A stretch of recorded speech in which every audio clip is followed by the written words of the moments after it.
Among the towering majesties of the Himalayas, down the verdant valleys, there lay a country well known from border to border for affluence and tranquility.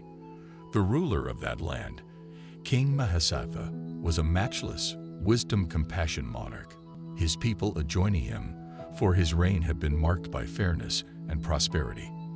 But with all that success, King Mahasattva was looking for something deeper than a mere comprehension of life's secrets.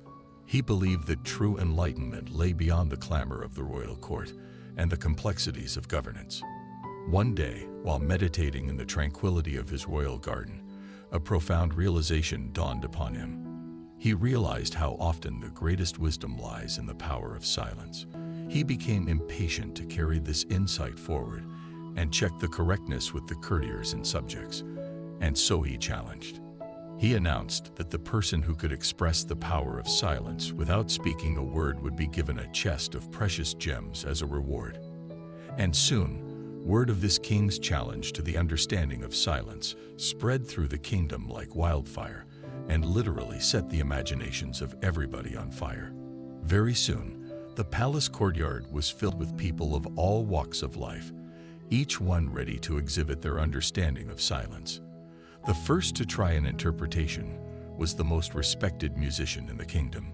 He plucked just one note on his veena, and the air seemed filled, not with the most crystal pure resonance, filled with overtones so full they seemed to partake of the very essence of silence.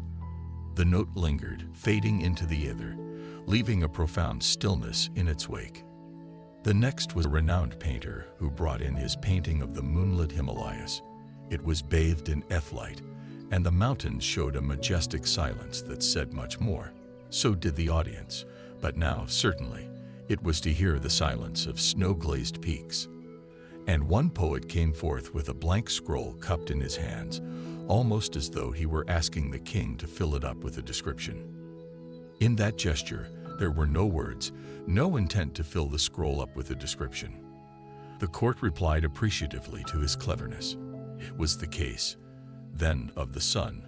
Humble was the monk, dressed in simple robes, who made his way to the very center of the courtyard, bearing not a thing, saying not a word, doing not a deed. He simply stood, his presence calm and serene, emitting stillness.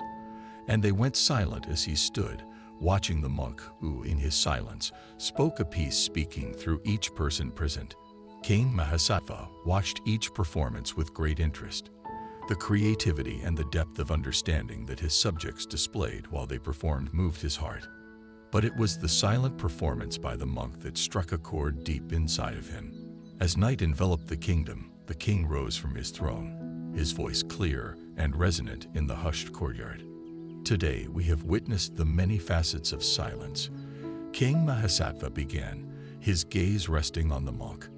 Every performance was a lived example of the wit and wisdom of the people. Yet it is the monk who really drew the spirit of silence, for in his quietness, he has shown us that it is not just the lack of sound. He has presented silence as a deep presence, a source of calmness and comprehension that directly holds with the soul. The crowd roared its approval, their hearts elated with what the king had expressed and what the monk had shown. The monk was calm, wearing a smile on his lips that only reflected taking the king's praise with silent modesty. The monk approached the sinner, and in his hands, he was holding out his chest filled with precious gems. However, before he could offer the reward, the monk gently declined, speaking from his eyes that he did not come for the treasures. "Your Majesty," said the monk at last, in a clear and soft, very soft but clear voice.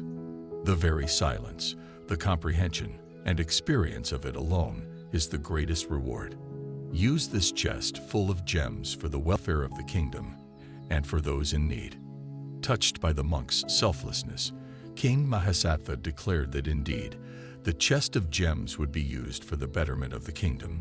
He added that this was the place where they could find a sanctuary of silence, where any could come and escape from all the unrest of the world, finding peace within themselves. The story of the might of silence went beyond the realms of the kingdom. It was a kind of story in which one could hear an echo through the centuries. It tells the lesson of what true wisdom and peace dwell in, not in the clatter of the world, but in the silence of the heart, a lesson for all times and places.